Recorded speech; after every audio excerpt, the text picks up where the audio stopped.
एक बात पक्की है, कानूनी उल्लंघन छोड़िए, चुनाव आयोग का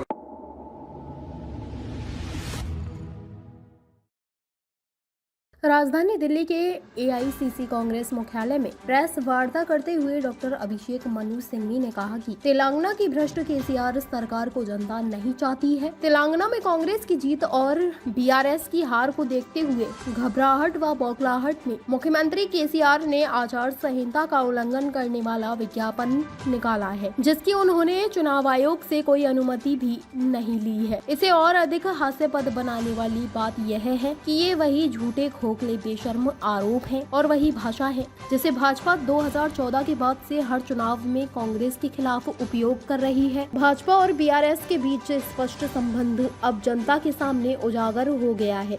दिल्ली से अतुल श्रीवास्तव की रिपोर्ट। एक बात पक्की है, कानूनी उल्लंघन छोड़िए, चुनाव आयोग का उल्लंघन छोड़िए। ये बात पक्की है कि केसीआर और उनका परिवार बौखला गए हैं, घबरा गए हैं और उनको पता नहीं कि कहां देखें, दक्षिण या पूर्व या उत्तर या पश्चिम, क्योंकि सब तरफ वही दीवार दिखती है जिसमें कि एक बहुत बड़ी हार, डिफीट इन कैपिटल्स, हार इन बड़ा HAR लगा दिख रहा है। और केसीआर की अब कार हो गई है बेकार, क्योंकि तेलंगाना नहीं चाहता है ऐसी भ्रष्ट सरकार। ये केसीआर की एक स्कैमली माफिया शैली जो है, उससे पूरा इलेक्टोरेट उस प्रदेश का परिचित हो गया है पूरी तरह से, किस प्रकार से तेलंगाना को लूटा है। और इसी बौखलाहट और घबराहट का आप एक द्योतक देख रहे हैं आज, इसके बारे में आपको बताना चाहता हूं। क्योंकि जब कोई भी राजनीतिक सिस्टम सबसे कमजोर होता है, घबराया हुआ होता है, वल्नरेबल होता है, तो हर प्रकार के बेहुदे कारनामे करने का प्रयत्न करता है। उनको मालूम है कि हार आ रही है, तो उन्होंने एक ऐसा और बेहुदा कारनामा किया। मॉडल कोड ऑफ कॉन्डक्ट आप जानते हैं, लागू है। मॉडल कोड में ईमेल द्वारा कुछ भी आप रिलीज करें, उसके लिए आपको एक अनुमति, एक अप्रूवल चाहिए पहले से। खुद केसीआर नहीं, हर पार्टी लेती है, उनकी पार्टी लेती है, खुद उन्होंने लिया।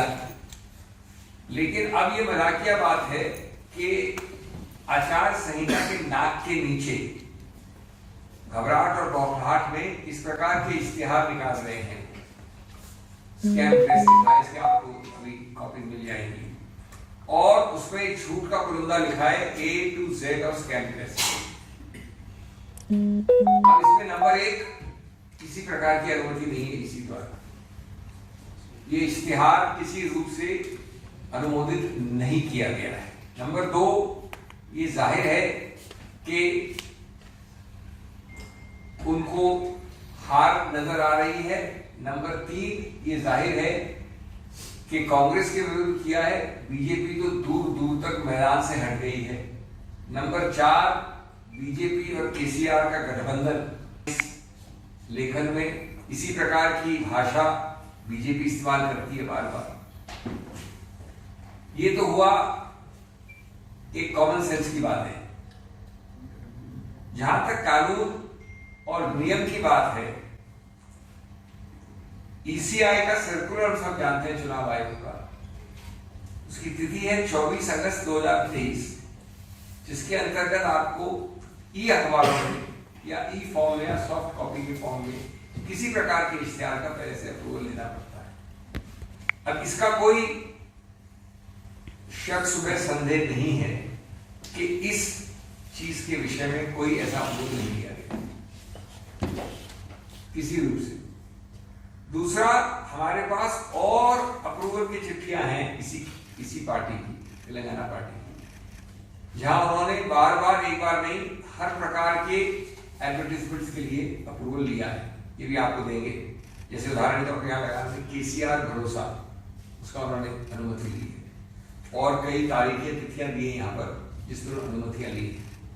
लेकिन इसके लिए ठीक पूरी तरह से झूठा, फरेबी और वही भाषा जो बीजेपी इस्तेमाल करती है निकाला गया, क्योंकि वो जानते हैं कि एक पार्टी और एक ही पार्टी है जो पूरी तरह से विजय की तरफ मार्च कर रही है। इसके अलावा जो चौथा पहलू है वो है आचार संहिता के जो नियम हैं, उनका मैं जिक्र डिटेल में नहीं करूंगा क्योंकि वो आपको मिलेंगे मेरे नोट में। क्लॉज 2 पार्ट 1 है जनरल कॉन्डक्ट का, मैनुअल का।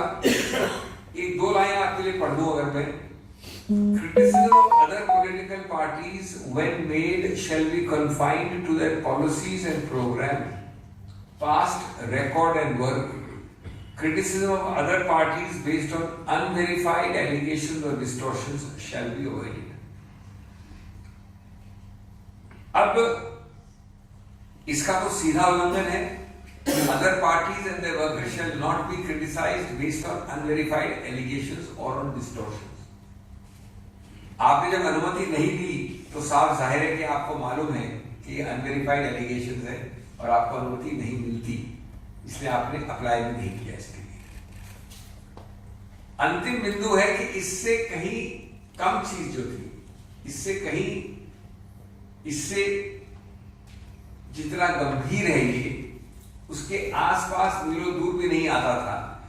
ऐसा जब भी किसी कांग्रेस लीडर ने, कांग्रेस प्रत्याशी ने कहा तो तुरंत चुनाव आयोग उसमें प्रतिबंध लगाने के लिए नोटिस लिखा गया और उस पर प्रतिबंध लगाया गया। बार बार ऐसा हुआ है, प्रश्न पूछे गए हैं, शो कॉज दिया गया है, तो हम तुरंत, मेरे कॉलीग्स बैठे हैं, ऐसी याचिका चुनाव आयोग को भेज रहे हैं।